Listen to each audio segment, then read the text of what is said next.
So we got a Patreon. We're going to be jumping into some more Patreon listener questions this week. Two really good ones. Got a whole bunch of Patreon listener questions just the past month, and we're going to be going through some of them. So stay tuned for that. A lot of good discussion, a lot of good stuff that the listeners could participate in too. So we're going to cover two today. Again, if you want to be part of the Transformer Slag podcast Patreon, I'll keep it simple. Just check it out, patreon.com/Protoman, or check the pinned comment or the description below. Check out all the perks you could get if you want to know what you get. We've done other Patreon segments that go through the whole gamut of all the cool stuff you could get if you join the Patreon. So we're going to jump into these two really good questions, one from a longtime patron and one from a brand new patron. It's funny how that works out. So we're going to go through these. The first one we got here is from longtime patron Space Ghostal, and he wants to know, on all your BotCon adventures, can you tell me all your stories about meeting and talking with the legend Stan Bush? Did you go to any of his concerts? What do you think of his impact on the Transformer fandom? Thank you for doing Prime's work, and thanks for everything you do for the fandom. Well, thank you, Space Ghostal. I've been to multiple conventions that Stan has been. Stan is mostly, he appears at the West Coast conventions. If there was a BotCon in the West Coast, and there was quite a few, he'd be at them. I believe, you'd have to correct me if I'm wrong, but I believe he came to one of the Texas shows. It all just kind of merges together. Between 2001 and 2016, the last BotCon, there was a whole bunch. But I know there was two different instances where I did go to see him in person. And look, I love Stan Bush. I love his music, not just the Transformer-related stuff, but even the stuff outside of that. You know, his music in the movie Kickboxer, Fight to Survive, like Kumite. That's some great stuff. The music he did with the Sailor Moon franchise for the Deke dub, She's Got the Power. Like, he does a gamut of amazing, great music. And I love it. It's inspirational, great music in a time where we should all be positive and not negative.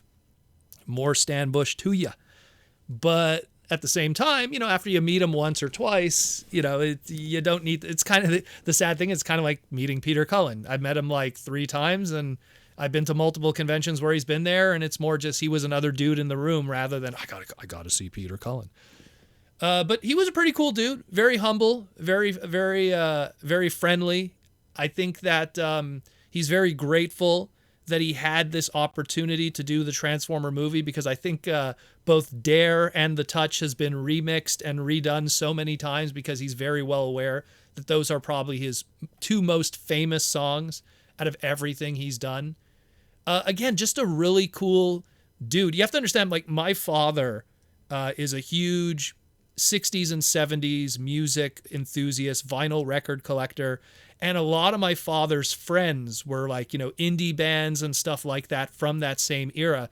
And meeting Stan just kind of reminds me of meeting my dad's friends, you know, old electric guitar, old rocker from that era.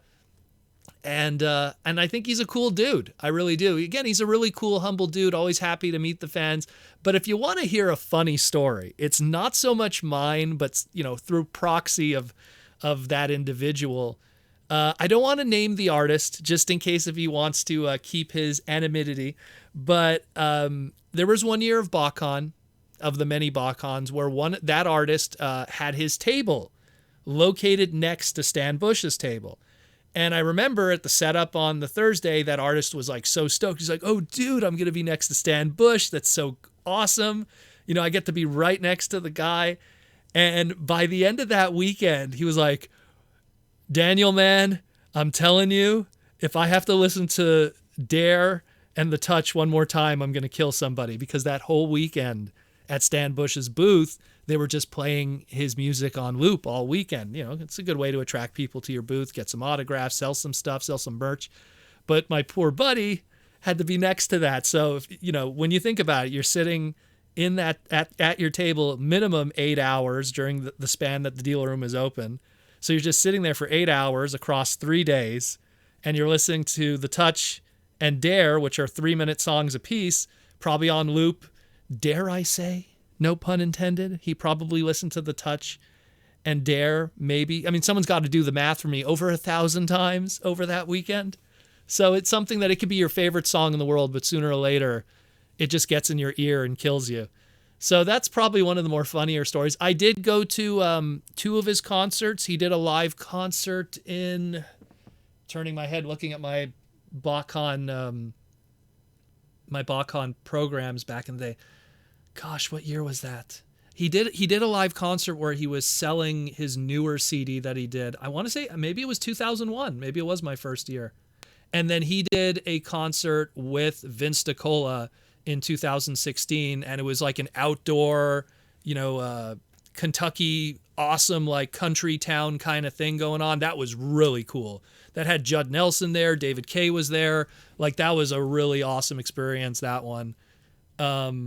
Everyone singing along. Again, we knew it was like the last Bacon, and so they want kind of to go out with a bang, and having Vince there and having Stan Bush there and everything. And that year, because I knew it was going to be the last Bacon and it was going to be a special one and everything, I brought my original copy of the 86 movie vinyl record, and I got that signed both by Stan and Vince DiCola, where in the past I would get like, oh, it's Vince DiCola, here, sign this 8x10. Oh, it's Stan Bush, sign this 8x10. So since I knew that those two were going to be there and I might not see them again, because Bacon, let's be honest, still was the bigger show at the time before TFCon started to really get some traction. So I didn't know if TFCon at the time would, get those awesome characters, if you will, from the Transformer world in Stan and Vince. So yeah, that's it more or less. His impact, I mean, let's be real. I mean, the touch will always find its way in some shape or form in some kind of modern Transformer media. Even if it's a Michael Bay movie or a video game, it finds its way somehow, some way, some form, in a toy. It's very like the 86 movie's success was, number one, a very awesome electric guitar 80s soundtrack, combined with having the balls to kill off characters, combine the fact with amazing Toei animation. Like there was just so much going on, but Stan Bush's music was a big part of that. And if it wasn't there, I don't think the movie would be as remembered. I mean, it's one of the many pieces to that puzzle. Something that, dare I say, the G.I. Joe movie and some of the other 80s cartoon movies from Sunbow was lacking, was that big dynamic soundtrack that made it really unique. Obviously, maybe the G.I. Joe movie's opening scene is remembered so well because of that unique score of the original G.I. Joe's, intro or theme song. But everything else, there was no uniqueness with music, where the 86 movie had so much of that, of Transformers. So, again, I love him. I think he's fantastic. I got my Stan Bush fix multiple times over throughout the years. But I still love him. I still think he's great, and I still think he has a place, honestly, in Transformers. I mean, I'll be honest with you, if there was a new piece of Transformer fiction and he put together a new song for it, I'd be down for it. I love his new music. When he does new stuff, it's still good too. He did a song recently called In the 80s, down for that. That was a great song too. All of them are fantastic. So yeah, I hope that answers that. I don't really have any funny stories. He's just a really cool, humble dude. And when I get autographs or when I meet guests, I sometimes don't want to waste their time. I want them to be able to spend more time making money and everything. So I just kind of give them my piece. Hey, love your stuff. Thanks. Hey, sign here. Thank you. I'll buy a CD. I'll buy a T-shirt. I'll buy a poster or whatever. And then I'm on my way. So I hope that answers that, Space Ghostal. I hope you get to meet Mr. Bush one day too. And then we got another one here. This is from one of our newer patrons, Spuck Convoy, a.k.a. Charlie. And Spuck Convoy wants to know, hey, Proto Man, I have a really doozy of a question for you. What are your thoughts on the specialty blast effects that we get with Transformers right now? I myself loved them, and I wish that we had gotten some of the Commander class figures when they were still $79.99. What my real question is you think Hasbro should just sell packs of specific blast effects individually? Example, the Omega Supreme Rocket Blast Effects ×3 for $20. What are your thoughts? And this is from Spuck Convoy. Well, Spuck, I'll tell you right now, just the Omega Supreme Blast Effects, even 3 times for $20, you're giving Hasbro way too much money. And I'll tell you why. You're overpaying for that. I'll give you a good example. So in 2021, we had the Hasbro Pulse Fan Fest item, which was the Generations War for Cybertron Deluxe Class Tricranus, whatever it was there, that weird name, Tricranius. That was the Beast Power Fire Blast collection, which you got that retool of Ractonite with that lava color scheme, and 18 different blast effects for $33.99.